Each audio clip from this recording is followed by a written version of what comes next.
The red mic पाठशाला में आपका स्वागत है। मैं हूं सौरभ शुक्ला और हमारे साथ डॉक्टर कार्तिकेय बत्रा मौजूद हैं। बत्रा साहब काफी कुछ रिसर्च करके लाए हैं, वो एनालिसिस करेंगे हम लोग। जानेंगे कि सरकार को आखिरकार मजबूर होना पड़ा, वो भी प्रधानमंत्री की सरकार। हाल ही में पश्चिम बंगाल चुनाव जीता था, जहां कॉन्फिडेंस बिल्कुल हाई था। बिहार चुनाव, पश्चिम बंगाल चुनाव, हरियाणा चुनाव, महाराष्ट्र चुनाव, ये सब बड़े राज्य हैं जहां पर लोकसभा चुनाव में बहुत अच्छा नहीं कर पाई थी बीजेपी। वहां जीत हुई बीजेपी की, तो लगा कि शायद ऑपोजिशन कमजोर है, सुनी नहीं जाएगी। लेकिन छात्र सड़कों पर आए और सरकार को सुनना पड़ा और इस्तीफा हुआ शनिवार को। डॉक्टर कार्तिकेय बत्रा के अपने कुछ पॉइंट्स हैं, उस पर भी चर्चा करेंगे। आगे की रणनीति क्या हो सकती है, आगे आंदोलन कैसे चल सकता है, इसका आगे इम्पैक्ट क्या होगा, क्या इसका चुनावी इम्पैक्ट होगा, क्या चुनाव में इसका असर देखने को मिलेगा आंदोलन का, और क्यों सरकार को मजबूर होना पड़ा शनिवार को ये फैसला लेने के लिए। इन तमाम बिंदुओं पर चर्चा करेंगे। बत्रा साहब हमारे साथ हैं। पहले दरमाई पाठशाला का घंटा बजा देते हैं, फिर हम लोग अपनी चर्चा शुरू करते हैं।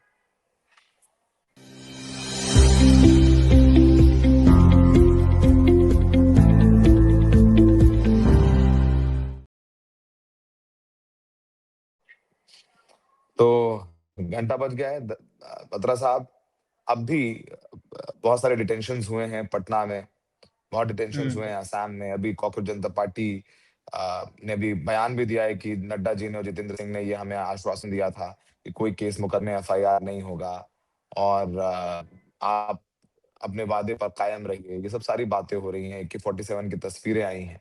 बहुत कुछ है जो अभी भी हो रहा है।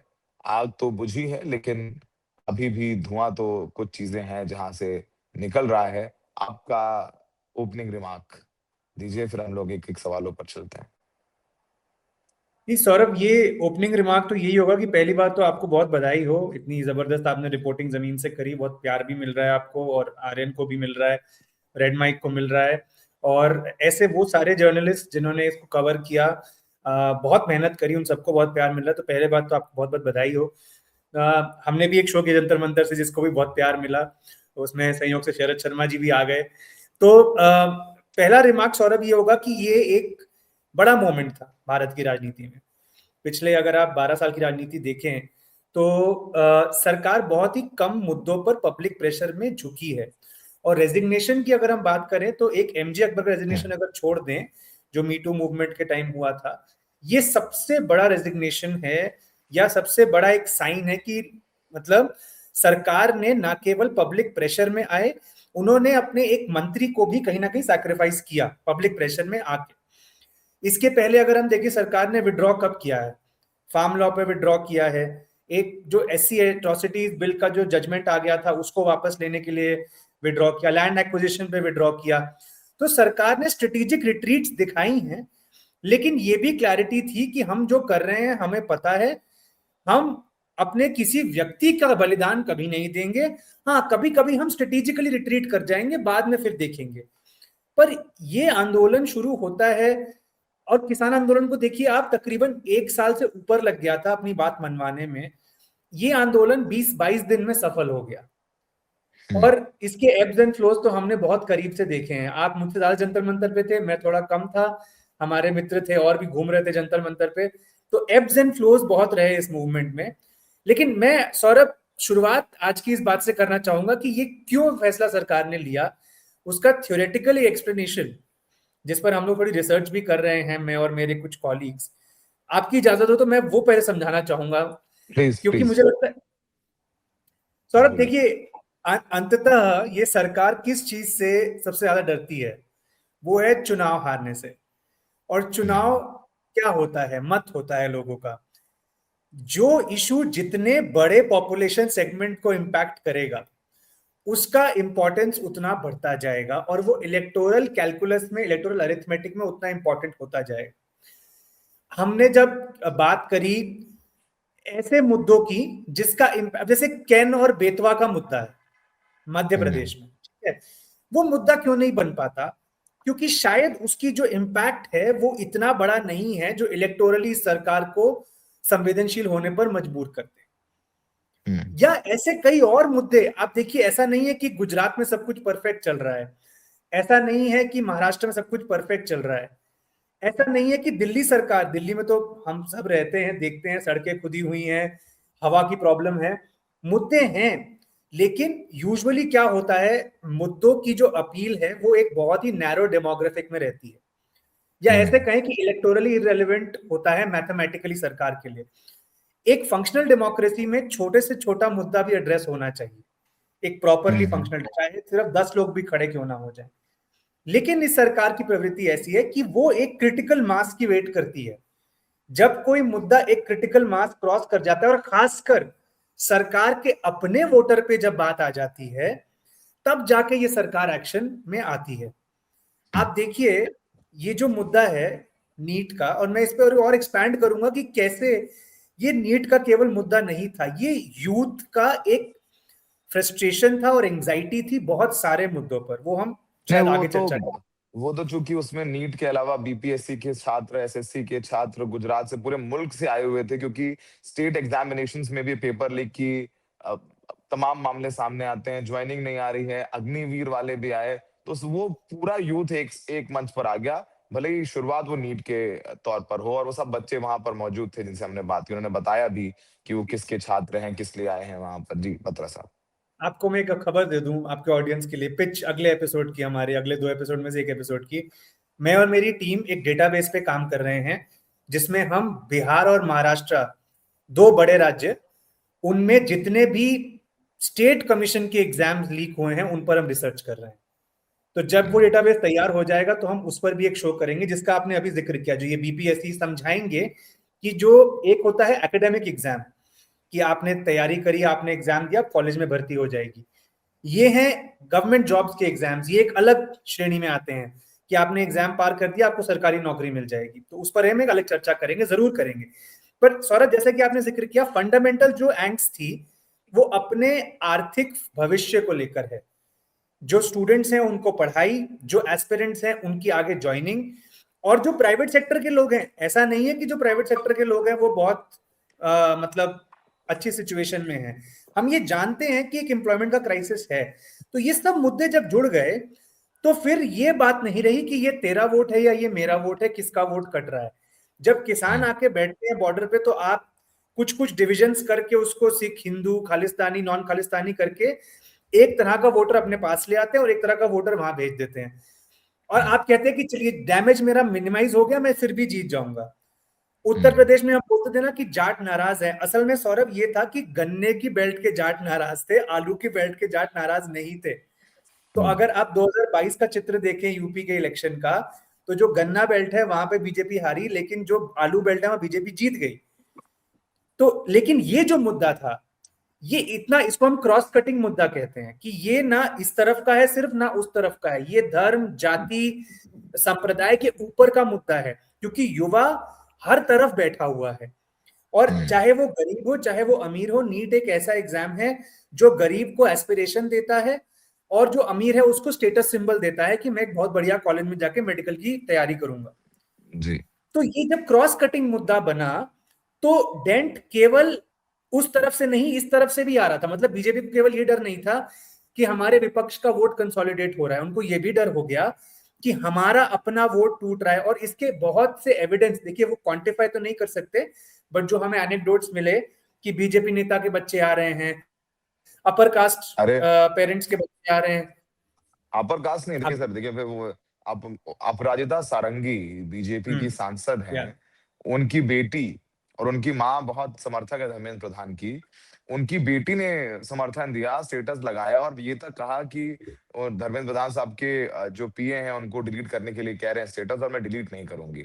और अपर कास्ट, देखिए, ये मैं बताना भी चाहता हूँ कि मतलब अक्सर शायद सरकार को भी यही लगा कि कुछ वो एक तबका जो हमेशा प्रदर्शन करता है वही प्रदर्शन हाँ, करने आया है।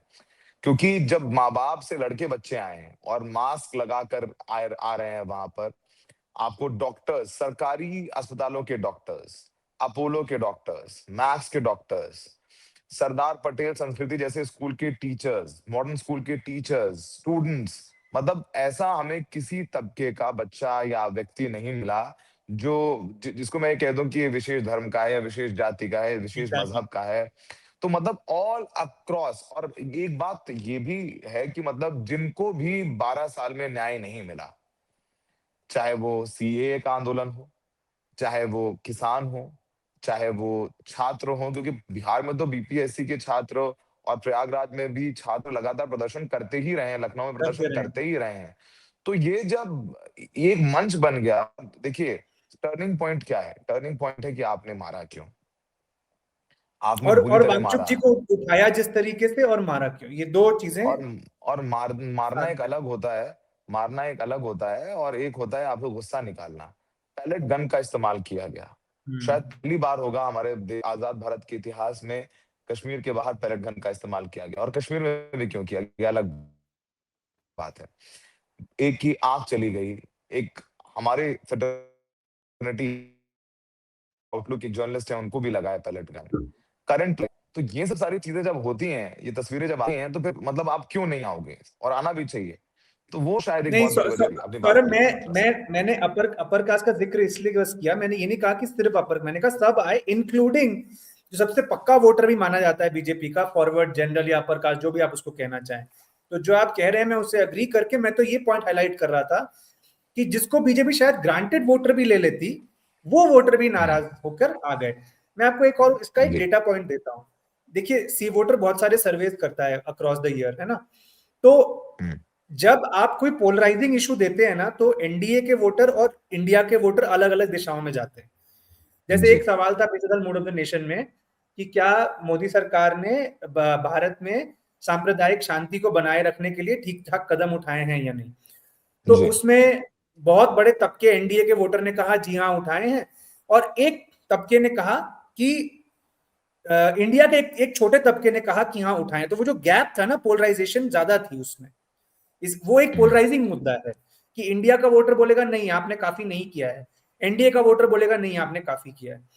लेकिन सौरभ, ये जब नीट और सीबीएसई की बात हुई तो धर्मेंद्र प्रधान के रेजिग्नेशन के मुद्दे पर बहुत क्लोज पोलिंग थी। इंडिया के वोटर भी चाह रहे थे और एनडीए के वोटर भी चाह रहे थे कि धर्मेंद्र प्रधान जाए, तो उनका जो मत था वो एक डायरेक्शन में जा रहा था, मतलब ज्यादा जा रहा था एक हम्म। मत। ये बहुत हम्म। इंपॉर्टेंट डिस्टिंक्शन है कि पोलराइजिंग मुद्दा कौन सा होता है और लोगों को जोड़ने वाला मुद्दा कौन सा होता है। तो इस मुद्दे ने हम्म। लोगों को जोड़ दिया। आप हम्म। सीए, एनआरसी, किसान आंदोलन जैसे मुद्दों को शायद आपने पोलराइजिंग बना दिया कुछ हद तक, ज्यादा हाँ, कि सीए बस एनआरसी सीएम को, है, किसान आंदोलन कि को कुछ मुस्लिम कम है, हद तक। सरदार है। लेकिन हम्म। इसको आप पोलराइज नहीं कर पाए। तो जब आप पोलराइज नहीं कर पाए, क्रॉस कटिंग आपको लगा कि ये तो डेंट मार देगा दोनों तरफ, तो आपको एक्शन में आना पड़ा।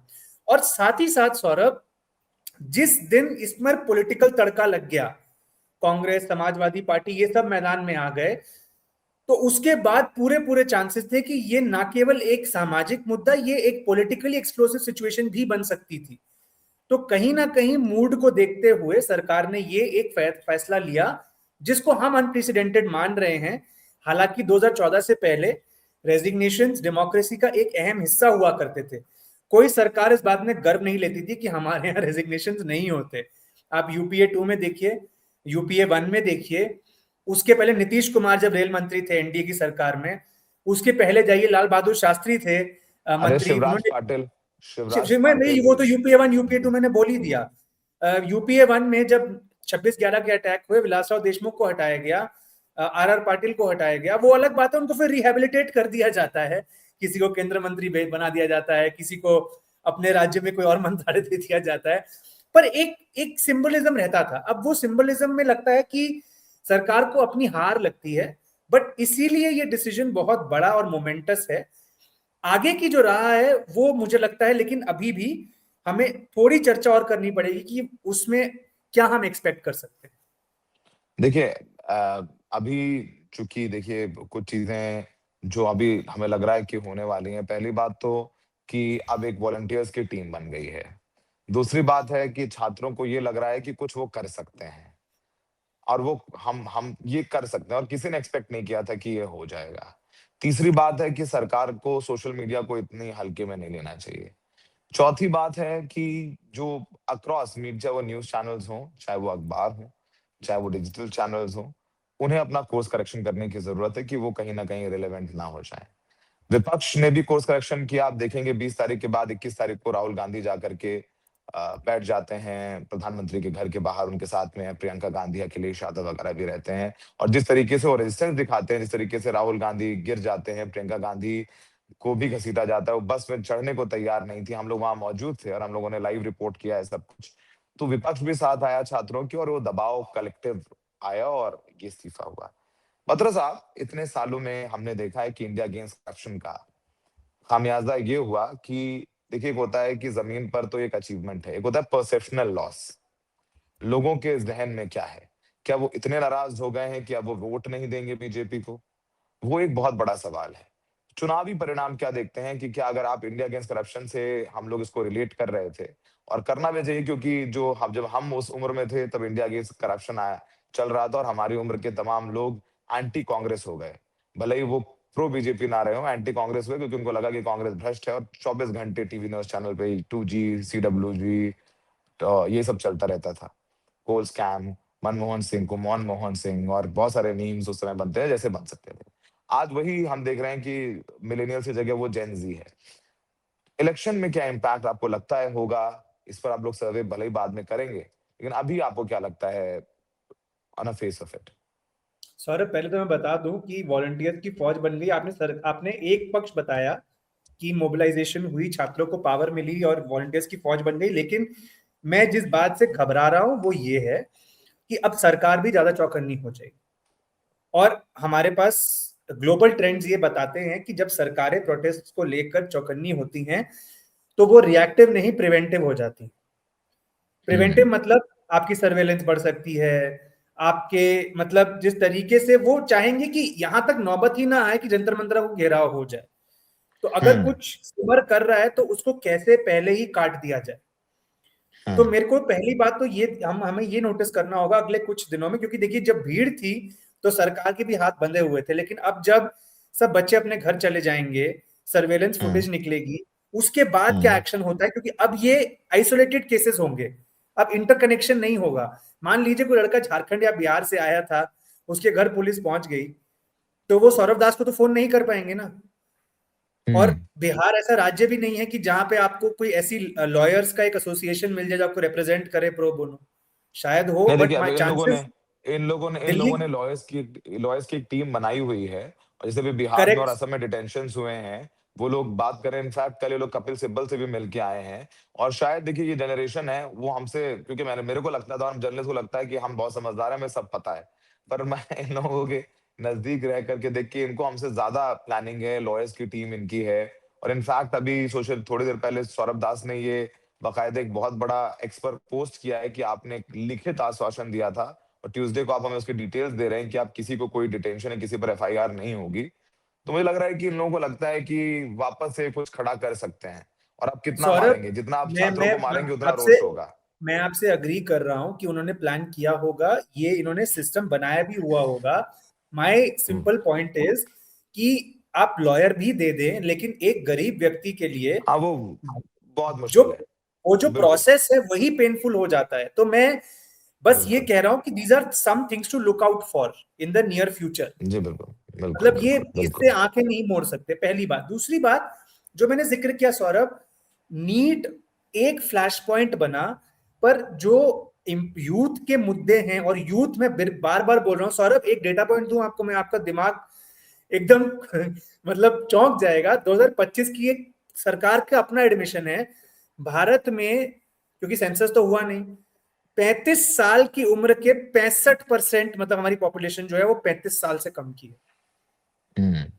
और यही पॉपुलेशन जिसमें एंग्स्ट और एंजाइटी बन रही है, खासकर जो ये 16 से 35 की एज है, कि हमारा बिल्कुल। फ्यूचर क्या होगा। एआई आ रहा है, हम्म। नौकरियां जा रही हैं, जो नौकरियां बन रही हैं वो हमारे लायक नहीं है, पेपर लीक हो रहे हैं, सरकारी पेपर भी लीक हो रहे हैं, कॉलेजेस में अच्छी एजुकेशन नहीं है, कॉस्ट ऑफ लिविंग बढ़ती जा रही है। तो हम्म। ये सब चीजें एग्जिस्ट करती हैं। अब जो आपने मुझसे पूछा इसका चुनाव पर क्या परिणाम बनेगा, देखिए मेरे पास तीन ऐसे पॉइंट्स हैं जो ये डिसाइड करेंगे कि चुनाव पर परिणाम कैसे बनेगा। तीन पॉइंट्स जिस पे डिपेंड करेगा कि विपक्ष आगे इसको कैसे लेके जाता है। एक तो मैंने बता दिया कि सरकार शायद अब प्रिवेंटिव मेजर्स लेगी, ताकि ये चीजें अब दिखें ही ना लोगों को, जो कि बहुत ही अनफॉर्चुनेट होगा अगर ऐसा होता है तो। उसको साइड कर देते हैं। 3 चीजें, पहली बात, ये मुद्दा अभी खत्म हो गया अभी के लिए, लेकिन अगला जो चुनाव है वो 6 महीने बाद है। पंजाब, उत्तराखंड, उत्तर प्रदेश, गोवा, मणिपुर, वहां पे कांग्रेस और समाजवादी पार्टी के बीजेपी के खिलाफ बहुत स्टेक्स है। तो हम्म। क्या अगले 6-7 महीनों में ये पार्टियां इन मुद्दों को एक एक करके खड़ा करके, चाहे मिनी आंदोलन ही खड़े करे अपने राज्यों में, क्या हम्म। ऐसा कर सकती हैं? पहली बात। दूसरी बात, प्रॉब्लम कभी कभी ये होती है कि विपक्ष कोई मुद्दा उठाता है, लेकिन वोटर के दिमाग में, क्योंकि देखिए वोटर का बर्डन मैंने समझाया था आपके पिछले शो में, लोगों को पसंद भी आई थी ये बात। भारत में डेमोक्रेटिक राइट का सबसे अच्छा उदाहरण वोटिंग है, और अनफॉर्चुनेट बात यह है कि और डेमोक्रेटिक वॉइसेस के प्लेटफॉर्म्स बहुत कम है।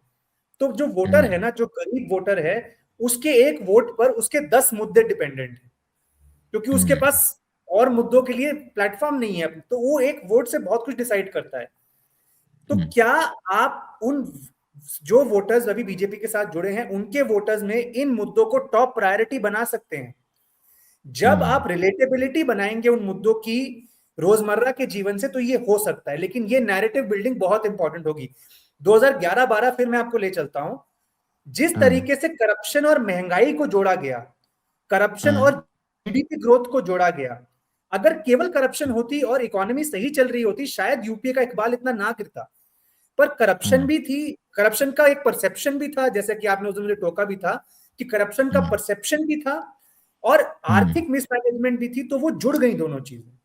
तो ये हम्म। रिलेटेबिलिटी क्रिएट विपक्ष कर पाता है या नहीं। और तीसरी चीज जो बहुत अहम है सौरभ, और मैं थोड़ा सा इसमें क्रेडिट लेना चाहूंगा, मैं पिछले 2-2.5 साल से ये अलग अलग प्लेटफॉर्म्स पे बोल रहा था कि कांग्रेस को पेपर लीक को मुद्दा बना के कुछ मॉडल एग्जाम्स कंडक्ट करने चाहिए कर्नाटक और तेलंगाना जैसे राज्यों में, कि हम्म। दिखा दे कि बिना पेपर लीक के कैसे एग्जाम किए जा सकते हैं, चाहे वो कंप्यूटराइज करें, चाहे वो कोई और नए सिस्टम बनाए।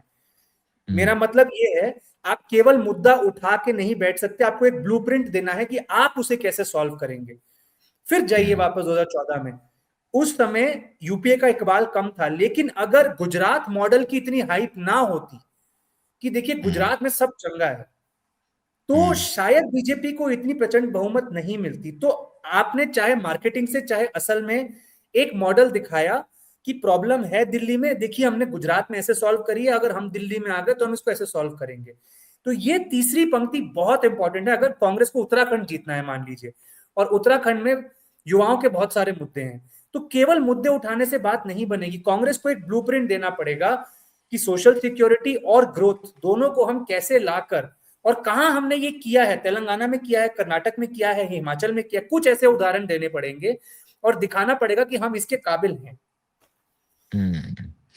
तो इसके काबिल हैं तो वो उनको एक मॉडल दिखाना पड़ेगा और उसके बाद उनको समर्थन अर्जित करना पड़ेगा। तो फिलहाल संसद में भी घमासान हो रहा है। राहुल गांधी और विपक्ष कह रहा है कि आप पहले अकाउंटेबिलिटी दीजिए कि आपने मारा छात्रों को, उस पर उसकी भी जवाबदेही तय होनी चाहिए। एफआईआर अभी भी हैं, रद्द होने के वादे हैं। बिहार में क्रैकडाउन हुआ है, AK-47 दिखी है। ये सब कुछ हो रहा है। ऐसा नहीं है कि फिलहाल सब कुछ शांत हो गया है, कहीं न कहीं कुछ-कुछ चल रहा है। सवाल सबसे बड़ा यही है कि चुनावी इम्पैक्ट होगा, नहीं होगा, वो एक अहम चीज़ होगी और ये लोग कॉकरोच जनता पार्टी अपने आप को आगे कैसे लेकर के जाती है। ये 2 चीज़ें होंगी जिस पर हमारी नज़रें रहेंगी और सरकार की तो है ही है, सरकार ने अपना कानून वो बिल भी आज पेश कर दिया है हंगामे के बीच। वो कह रहे हैं 10 साल की सज़ा, 10 करोड़ का जुर्माना, एक कमिटी भी बना दी गई है नंदन नीलेकनी की नंदन अध्यक्षता में नीलेकनी के अंडर, सरकार। एग्जैक्टली। जी, यस। जी, जी, वो सब सारी चीज़ें कोर्स करेक्शन हो रहा है। तो सरकार भी अच्छी बात है कि सरकार क्रेडिट ले उसका, बिल्कुल। सरकार अच्छे से एग्ज़ाम कराए, सरकार क्रेडिट ले। प्रधानमंत्री मोदी को धन्यवाद ये छात्र दें, क्योंकि अंत में सर वो हम पत्रकार और तमाम विपक्ष के लोग सब अलग कुछ भी बातें करते हैं, लेकिन छात्रों के लिए ज़रूरी है कि उनको काम मिले या उनकी परीक्षाएँ सही से हों, सौरभ, एक उनकी जो एक बात मैं योग्यता बोल दूं, है। ये जी। सॉरी, ये जो सारे मुद्दे हैं ना, paper leak, employment, cost of living, ये बहुत जुड़े हुए हैं। अगर आप मेरा अगर कोई बात सुन रहा है, हमको सिर्फ एग्जाम पे टास्क फोर्स नहीं चाहिए, हमें पूरे हुँ। यूथ सेंट्रिक एक टास्क फोर्स चाहिए, जिसमें exam, education, employment, skilling, vocational training, इन सबकी चर्चा साथ बैठकर हो। अदरवाइज एक सेक्रेटरी को नहीं पता दूसरा दूसरा सेक्रेटरी क्या कर रहा है, और एक मंत्रालय को नहीं पता दूसरा मंत्रालय क्या कर रहा है। और जितना डिसेंट्रलाइज ये डिसीजन मेकिंग होगा उतना बेहतर होगा। ठीक है, डिसेंट्रलाइज जितना अच्छा उतना बेहतर। तो फिलहाल द रेड माइक पर इतना ही। खबरों का सिलसिला जारी रहेगा। पाठशाला के एक नए एपिसोड के साथ जल्द आपसे मुखातिब होंगे। हमें देखने के लिए बहुत बहुत शुक्रिया।